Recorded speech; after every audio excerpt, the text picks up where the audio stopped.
Os destaques da semana entre os julgamentos do plenário do Supremo Tribunal Federal, você confere aqui na TV Justiça. É a última edição do Plenárias de 2019 que está começando agora.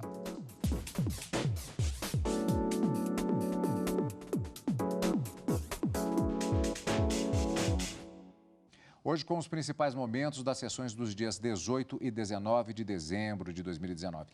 Karina, portanto, na verdade, é a última semana do ano judiciário de 2019. Os trabalhos do plenário retornam em fevereiro de 2020. Uma semana marcada por muitos julgamentos que aconteceram, tanto na quarta como na quinta-feira, na verdade, porque na quinta tivemos as chamadas listas dos ministros, mas na quarta-feira uma pauta que foi cumprida praticamente toda, só ficou faltando um processo que foi aquele das audiências de custódia, que é um processo um pouquinho mais de peso, um voto mais alentado que deverá ser apresentado pelo ministro relator Edson Fachin, mas todo o restante da pauta com julgamentos importantes, marcando, portanto, esta última semana de trabalhos do plenário do STF. Nessa penúltima semana que nós tivemos o início do julgamento dessas audiências de custódia e também do caso da criminalização do não pagamento intencional do ICMS, eram promessas para a continuidade de julgamento nessa semana, mas realmente as audiências de custódia questionando sobre o alcance da decisão do Supremo acerca não só das prisões em flagrante delito para a realização dessas audiências de custódia, como também para outras prisões, como alega a Defensoria Pública do Estado do Rio de Janeiro, esse tema fica para o ano que vem, como disse o ministro Dias Toffoli, mas em relação ao ICMS, na quarta-feira, os ministros concluíram o julgamento num recurso em habeas corpus, em que ficava faltando apenas o voto do ministro Dias Toffoli, que acabou, de uma certa forma, engrossando uma maioria que já havia sido formada no sentido de definir que a ação penal deve prosseguir justamente para evidenciar qual é o tipo de devedor que se está presente naquela situação de inadimplemento. O devedor eventual, que não é sempre que deixa de pagar esse ICMS, mas por uma circunstância justificável, ou se é aquele devedor contumaz, que deixa de pagar intencionalmente como uma própria estratégia dentro do mercado competitivo. Então, esse julgamento, que já era uma promessa para o término nessa última semana no plenário do Supremo Tribunal Federal, foi concluído na quarta-feira e, como você disse, outros vários temas foram julgados também, dentre eles, na sessão extraordinária da quinta-feira pela manhã, os ministros julgaram uma série de listas e muitas ações diretas de inconstitucionalidade, incluindo ações que tratavam da alegação de inconstitucionalidade de dispositivos da Lei de Falência de 2005, a chamada nova Lei de Falência, e também outros casos bastante interessantes também. Mas dentro dessas duas últimas sessões plenárias que nós tivemos nessa última semana de 2019, encerrando os julgamentos aqui no plenário do Supremo Tribunal Federal, sem dúvida alguma, o julgamento da criminalização do não pagamento intencional do ICMS chamou bastante atenção, mas também a retomada de uma discussão envolvendo a modulação dos efeitos da decisão do Supremo Tribunal Federal em sede de recurso extraordinário repetitivo e com repercussão geral. Quando não se tem declaração de inconstitucionalidade, os ministros acabaram definindo que a maioria absoluta dos ministros, com 6 votos, podem modular os efeitos dessa decisão. O que antes era aplicada a mesma regra que se é aplicada do quórum de 2/3, ou seja, 8 votos necessários para a declaração de inconstitucionalidade em ações de controle concentrado e até mesmo para a edição de súmulas vinculantes. Antes, os ministros aplicavam esse quórum de 2/3, tomando por analogia o que previsto na lei dessas ações diretas de inconstitucionalidade, ADC e ADO. Agora, os ministros definiram no plenário que nesses recursos extraordinários, quando não se tem declaração de inconstitucionalidade, é possível modular apenas com 6 votos favoráveis a essa modulação no plenário do Supremo. Eu acho que esses são os 2 pontos principais para a gente destacar nessas 2 últimas sessões plenárias do Supremo Tribunal Federal. E temos também, na última sessão, sempre é esperado isso, o discurso que é feito normalmente pelo presidente da Corte, com os dados relativos, que aí já sai da questão jurisdicional, dos julgamentos propriamente ditos, mas normalmente há essa expectativa sobre os números relativos ao ano que se passa, e temos ainda também nessa edição de hoje do nosso Plenárias a expectativa com relação à pauta do primeiro semestre de 2020. Tudo isso a gente vai ver na nossa edição de hoje. Primeiro, vamos, como sempre, começar com a sessão plenária da quarta-feira.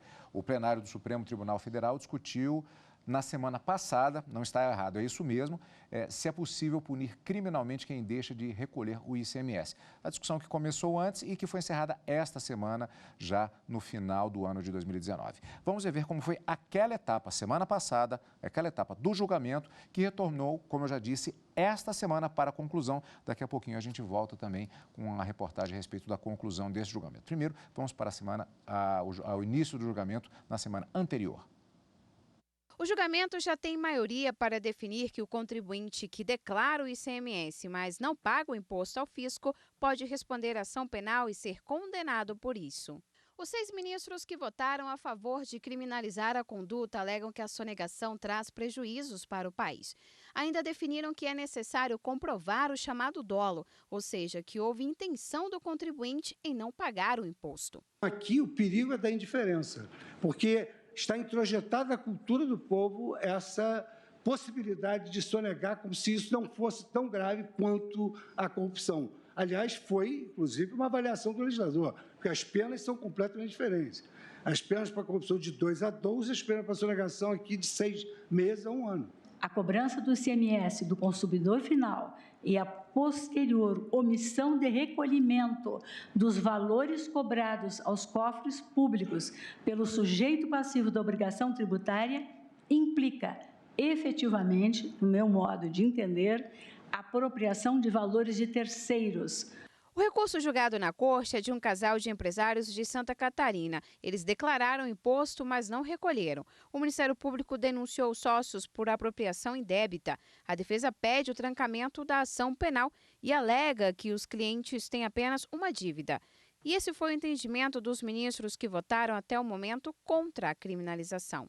Aqueles que já se submeteram a uma execução fiscal sabem o quanto este procedimento é um procedimento realmente expedito e de difícil defesa, tendo em conta esse instrumental muito eficaz que a Fazenda tem para cobrar os seus débitos. Não cabe, no caso, um discurso simplesmente moral a partir da sonegação, não cabe, no caso, um discurso estatístico. O julgamento foi suspenso após o ministro Dias Toffoli pedir vista. Só para esclarecer, portanto, nós vimos agora uma reportagem referente à etapa anterior desse julgamento. Em que momento havíamos parado em relação a essa questão do ICMS? O julgamento na sessão da quinta-feira, dia 12 de dezembro. O julgamento foi retomado neste dia 18 de dezembro, na sessão desta quarta-feira, quando então tivemos o fim deste julgamento no plenário do Supremo Tribunal Federal sobre se é crime de apropriação indébita quem deixa de pagar o ICMS de forma intencional. Vamos rever. Na prática, a partir de agora, quando ficar comprovado que o ICMS não foi recolhido de forma intencional e ainda como uma estratégia do comerciante, ele poderá responder a uma ação penal e ser punido criminalmente. Antes, o processo era apenas civil. Não se trata de criminalização da inadimplência. Trata-se de criminalização da apropriação indébita. É de quem cobra do contribuinte, portanto, acresceu ao valor do preço, recebeu o pagamento e deliberadamente, sem nenhuma justificativa, deixou de recolher para o fisco. Portanto, é quem fica com o dinheiro dos outros, não é quem deixa apenas de pagar o tributo. A discussão começou na sessão da semana passada. Nessa quarta-feira, o ministro Dias Toffoli deu o 7º voto para considerar crime deixar de pagar o imposto intencionalmente. Para se distinguir o ilícito penal da mera inadimplência, há que se demonstrar o elemento subjetivo do tipo que é o dolo, vale dizer, não é qualquer inadimplemento. Demonstrar que o responsável ou contribuinte tem consciência e tem a vontade explícita e contumaz de não adimplir com o fisco. O imposto sobre circulação de mercadorias e serviços incide em produtos produzidos dentro do país e também nos importados. Ainda está nos serviços de transporte dessas mercadorias, serviços de comunicação e eletricidade. Quem deixar de recolher o ICMS pode pegar pena de 6 meses a 1 ano de prisão e pagar multa. E nessa quarta-feira, Karina, os ministros do Supremo também decidiram por manter o pagamento de quintos aos servidores públicos. Mas veja bem, apenas para aqueles amparados por decisão judicial e administrativa. Os quintos são valores que foram incorporados ao salário de servidores públicos que ocuparam cargos com gratificação no passado. Em 2015, o Supremo julgou ilegal o pagamento desse benefício. Entidades recorreram e pediram que a Corte determinasse como ficariam os casos daqueles que conseguiram na Justiça ou por decisão administrativa manter os quintos. Nessa quarta, o plenário então definiu. Quintos garantidos após decisão judicial transitada em julgado vão continuar sendo pagos. Nos casos em que ainda cabem recursos na Justiça ou que foram aprovados por decisão administrativa, os servidores podem receber até absorção integral por reajustes futuros. O julgamento sobre os quintos começou no plenário virtual. Como houve impasse sobre o alcance da decisão, o processo foi levado para a sessão presencial. Os ministros discutiram ainda sobre o quórum necessário para modular os efeitos da decisão, ou seja, dizer quando ela passa a valer. Ficou definido que, no caso de recursos extraordinários repetitivos, com repercussão geral e sem declaração de inconstitucionalidade, é suficiente a maioria absoluta, bastando 6 votos favoráveis para a modulação. Karina, você fez uma referência no início do programa a relação a uma modulação de efeitos que, de certa maneira, ela é tão até mais importante, de certa forma, do que a questão que estava prestes a ser decidida. Exatamente. Foi exatamente nesse processo dos quintos. Aliás, aqui, teve gente até que me perguntou, não tem nada a ver com os quintos constitucionais previstos na nossa Carta Magna. Não mesmo, Cadu. Aqui, esses quintos, nós estamos falando de gratificações que são inseridas na remuneração dos servidores a cada 5 anos e dentro de um determinado lapso temporal. E foram sobre esses quintos, no recurso extraordinário, o Supremo disse que eles eram indevidos pela União por falta de previsão legal. E contra essa decisão vieram embargos de declaração, justamente questionando como é que ficariam aquelas outras decisões, aqueles outros quintos que tinham sido incorporados ao patrimônio dos servidores, seja por decisão judicial já transitada em julgado ou por decisão judicial que é ainda passível de discussão no judiciário, que ainda não transitou, e das decisões administrativas. E para determinar esse ponto, os ministros precisavam, então, modular os efeitos da decisão. Por quê? Num primeiro momento, o Supremo disse, não há previsão legal para pagamento desses quintos antes da emenda constitucional, então deve cessar o pagamento deles de forma imediata. Mas e aqueles que ganharam judicialmente e a decisão judicial já transitou em julgado para incorporar esses quintos ao seu patrimônio? Essa decisão do Supremo, a princípio, feriria a coisa julgada, que também é matéria constitucional. Então, para modular os efeitos e dizer quando é que essa decisão deve ser aplicada ou não, os ministros, a princípio, levavam em consideração o quórum de 2/3, que é o mesmo quórum previsto na legislação para as ações de controle concentrado de constitucionalidade para aprovação de súmula vinculante. Mas no plenário dessa semana, eles definiram que não tem na legislação nenhum quórum específico para essa discussão e acabaram determinando, por uma maioria que se formou, que se tratando de recurso extraordinário, como de fato era esse, não havendo declaração de inconstitucionalidade de ato normativo, como de fato era esse que vinha sendo discutido, é possível que a modulação se dê a partir de 6 votos favoráveis, e assim se deu.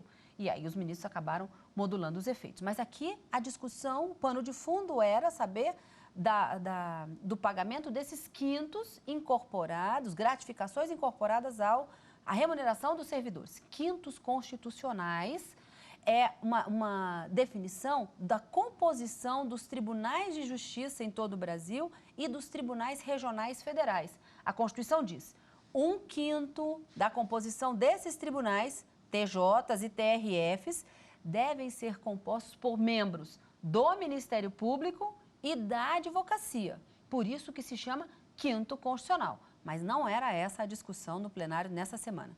Quintos enquanto gratificações de servidores.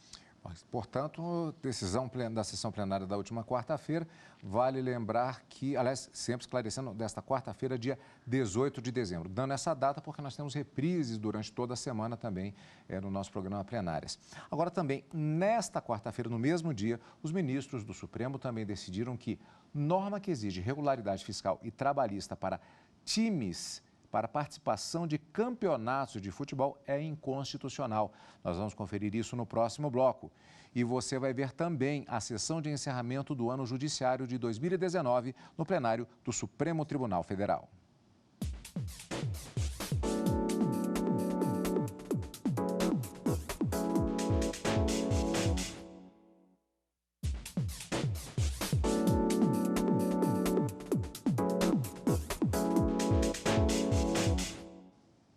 Estamos de volta com o Plenárias, com os principais momentos das sessões da última sessão de trabalhos do plenário do Supremo Tribunal Federal em 2019. Por decisão do Supremo Tribunal Federal, o Estatuto do Torcedor sofreu alteração importante nesta quarta-feira, dia 18 de dezembro. Os ministros declararam a inconstitucionalidade de dispositivo que impedia a participação de times de futebol em campeonatos, caso não cumprissem obrigações trabalhistas e fiscais. Os artigos declarados inconstitucionais por unanimidade foram incluídos no Estatuto do Torcedor em 2015. Eles determinavam que os clubes deveriam apresentar certidão negativa de débitos federais, comprovante de pagamento aos atletas e situação regular junto ao fundo de garantia. Caso não cumprissem as obrigações, ficariam impedidos de disputar os torneios. Contrários às mudanças na lei, um partido político e entidades ligadas ao futebol entraram com ação direta de inconstitucionalidade no Supremo Tribunal Federal. O relator do processo, o ministro Alexandre de Moraes, havia concedido uma liminar em 2017, aceitando parte dos pedidos feitos na ação, para suspender os artigos presentes no Estatuto do Torcedor. Segundo o relator, esses trechos violavam a autonomia dos clubes, além de ser uma forma de coerção. E relatou também que, ao promover a exclusão dos campeonatos, os clubes continuariam sem ter uma forma de pagar os tributos. Na sessão desta quarta-feira, os ministros decidiram julgar o mérito do processo. O julgamento foi retomado com o voto vista do ministro Marco Aurélio e finalizado com os votos dos ministros Luiz Fux e Dias Toffoli. Com isso, os 3 parágrafos que faziam as exigências fiscais e trabalhistas foram declarados inconstitucionais. O Supremo Tribunal Federal encerrou as atividades de plenário de 2019 com o menor número de processos pendentes das últimas 2 décadas. Os números foram divulgados pelo presidente da Corte, ministro Dias Toffoli, no encerramento dos trabalhos. Segundo o ministro Dias Toffoli, o Supremo Tribunal Federal está decidindo mais em menos tempo e sem comprometer a qualidade das sentenças. A Corte fecha 2019 com pouco mais de 30 mil processos em tramitação, o menor número dos últimos 22 anos, 20% a menos do que em 2018. A Corte está decidindo mais em menos tempo e, consequentemente, baixando mais processos, mas tudo sem prejuízo da qualidade da prestação jurisdicional. Fizemos isso a despeito da diminuição real de 20% no orçamento da Corte. Fizemos isso tudo nesse ano, ministro Marco Aurélio, com 20% menos orçamento do ponto de vista comparativo com o orçamento de 2009, reajustado. Este ano, o STF recebeu quase 93 mil processos, proferiu 114 mil decisões. 17 mil delas tomadas pelos ministros em conjunto, tanto no plenário quanto nas turmas. Produtividade que estimulou o bom humor na última sessão do ano. Eu costumo dizer, inclusive, que eu não sou mais operador do direito, eu sou estivador do direito. Para o ministro Dias Toffoli, o Supremo Tribunal Federal encerra o ano comprometido em garantir a integridade dos direitos fundamentais dos cidadãos, a segurança jurídica e a paz social. E promete uma agenda para 2020 também com muito empenho. O advogado-geral da União, André Mendonça, e o procurador-geral da República, Augusto Aras, agradeceram pelo comprometimento dos ministros do Supremo. O Supremo Tribunal Federal foi esse ano essencial e tem sido essencial não só para a pacificação, mas para a consolidação do nosso Estado democrático de direito. Isso é intangível. Então, a palavra da AGU, a palavra do Poder Executivo é: muito obrigado pelo ano de 2019 a todo o Supremo Tribunal Federal. O Supremo Tribunal Federal em números revela uma grande obra patriótica nacional. Muito obrigado a Vossas Excelências, muito obrigado ao povo brasileiro, porque continua confiando nesta Corte Constitucional. Karina, nós tivemos também muitos processos julgados, inclusive hoje, por conta das chamadas listas dos ministros. E, normalmente, quando elas são chamadas em sequência, como previsto e realizado na sessão desta quinta-feira, dia 19 de dezembro, processos a rodo, né? Então, tem muita coisa que é julgada. Maratona de julgamentos, como a gente costuma dizer. Tanto na quarta-feira como na quinta-feira, o ministro Dias Toffoli, na quarta, quase esgotou a pauta de julgamentos, faltavam alguns poucos para ele poder chamar, mas na quinta-feira, de todas as listas que estavam previstas para julgamento na quinta-feira, todas foram chamadas. E dentre elas, foi chamada uma ação direta de inconstitucionalidade da relatoria da ministra Rosa Weber, mas que retornou hoje ao plenário com o voto vista do ministro Alexandre de Moraes. Esse julgamento ainda não foi finalizado em razão de um pedido de vista do ministro Dias Toffoli, mas é um tema bastante interessante, que se trata de conflito de competências para legislar sobre meio ambiente. Aqui a discussão é para ver declarada uma lei do Estado de São Paulo que teria determinada de forma diferente de uma legislação federal o percentual que deve... A diferenciação no rótulo dos produtos comercializados que tiver na sua origem organismos transgênicos. Então, diz assim, a lei federal, segundo o ministro Alexandre de Moraes, prevê que para a comercialização de produtos de consumo animal, de consumo para utilização na agricultura ou mesmo para consumo humano e que contiver organismos transgênicos, se esses organismos forem superior a 1%, o rótulo do produto tem que vir informando essa quantidade, quando superior a 1%. Isso é o que diz a lei federal. A lei do Estado de São Paulo previu a mesma obrigatoriedade no rótulo, só que determinou que quando o percentual for igual ou superior a 1%. Para o ministro Alexandre de Moraes, haveria uma afronta, o legislador estadual teria extrapolado o seu poder normativo e afrontaria a lei federal que deveria prevalecer, porque se for assim, aquele produtor que distribui mercadoria em todo o Brasil teria que fazer rótulos informativos de uma forma para 25 estados da Federação e o Distrito Federal e um rótulo diferenciado apenas para o Estado de São Paulo em razão dessa legislação. Mas a ministra Rosa Weber, que hoje foi acompanhada pelo ministro Edson Fachin, Ricardo Lewandowski e ministro Marco Aurélio, eles entendiam que não havia qualquer tipo de inconstitucionalidade, que se tratando de matéria protetiva ao meio ambiente, estaria diante de uma legislação de competência concorrente para legislar da matéria e que não haveria qualquer tipo de inconstitucionalidade. Hoje votaram o ministro Alexandre de Moraes, Luiz Roberto Barroso, Luiz Fux e Gilmar Mendes no sentido da procedência da ação para declarar a inconstitucionalidade dessa lei paulista. Mas, como eu disse, o julgamento não foi encerrado, deve ser retomado no ano que vem, com o voto vista do ministro Dias Toffoli. Vamos aguardar quando entrará em pauta novamente essa discussão sobre essas informações. Karina, por falar exatamente disso, quando entrarmos com alguns processos na pauta do ano que vem, isso acaba sendo uma referência em relação ao discurso do ministro Dias Toffoli exatamente sobre as expectativas para o ano de 2020. Ele deixou bem claro em discurso em evento recente, ainda nesta semana que encerra os trabalhos do plenário do Supremo, que haverá uma prioridade em 2020 exatamente para o julgamento de temas que já tenham sido iniciados, muitos deles importantes, com repercussão geral reconhecida, e para que haja justamente este desafogamento durante o ano de 2020. Antes de entrarmos ainda com relação a isso, Karina, há um detalhe, que é o fato de que, como vimos há pouco, os números apontados para o ano de 2019 foram apontados pelo ministro Marco Aurélio como excepcionais, a ponto até de algumas pessoas não acreditarem na quantidade de processos que são julgados. E dados bastante positivos, né? Os números, segundo demonstraram o ministro Dias Toffoli, de julgamentos realizados na Corte superam a quantidade de julgamentos nas últimas 2 décadas. E o ministro Dias Toffoli, ele repetiu uma frase que no meio do ano, do finalzinho do primeiro semestre do Judiciário, eu me lembro dele ter dito isso também, que a Suprema Corte do Brasil é uma das Supremas Cortes no mundo que mais julga e que isso seria uma eficiência na prestação jurisdicional, o que, de uma certa forma, é um ponto bastante positivo não só para o Supremo Tribunal Federal, mas como para o Poder Judiciário como um todo, né? E além dos números, os temas em expectativa de julgamento. Exatamente. No ano que vem, os julgamentos do plenário do Supremo Tribunal Federal serão retomados na primeira semana de fevereiro. E é exatamente isso. A pauta do primeiro semestre de 2020 já foi divulgada.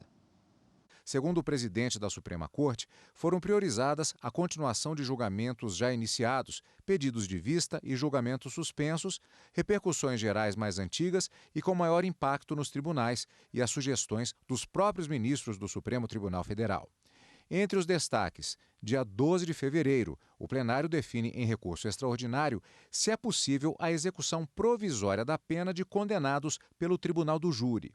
Dia 11 de março, o julgamento conjunto de 2 recursos extraordinários, nos quais os ministros tratam do dever do Estado de fornecer medicamento de alto custo a portador de doença grave que não possui condições financeiras. No mesmo dia, previsto o debate sobre inconstitucionalidade de impedimento temporário de doação de sangue por homens que tenham relações sexuais com outros homens. No dia 25 de março, previsto habeas corpus, onde se discute as situações em que pode haver anulação de ações em razão da ordem das alegações finais de réus delatores e delatados. Só falta a fixação de tese a ser definida pelo plenário. Dia 29 de abril, julgamento conjunto de ações diretas de inconstitucionalidade sobre a distribuição de royalties do petróleo entre estados da Federação. No dia 6 de maio, o Supremo Tribunal Federal deve julgar se a correção do FGTS deve ser pela poupança ou pela inflação. E no dia 17 de junho, entra na pauta a revisão da delação premiada do empresário Joesley Batista. Pois é, expectativa de muito trabalho, portanto, para 2020. Já temos, então, encontro marcado com os telespectadores. Agora não mais na semana que vem com o direto do plenário em razão do recesso, mas encontro marcado em fevereiro de 2020, quando, então, serão retomadas as sessões plenárias e o nosso Plenárias. Durante todo esse período, vale lembrar, até o reinício das transmissões ao vivo do plenário do Supremo Tribunal Federal e dos programas plenários que são paralelos exatamente a essas sessões, nós teremos as reprises dos principais momentos, dos principais julgamentos do plenário do Supremo Tribunal Federal durante o ano de 2019 e também, paralelamente, aos programas plenários que estão atrelados exatamente àqueles momentos que você vai rever durante o mês de janeiro, durante o final de dezembro e o mês de janeiro de 2019. Para quem assistir a esse programa antes do Natal, um Feliz Natal e também um Feliz Ano Novo. E para quem estiver conosco acompanhando as reprises desse programa plenárias, um 2020 pleno e com muito encontro conosco aqui na TV Justiça.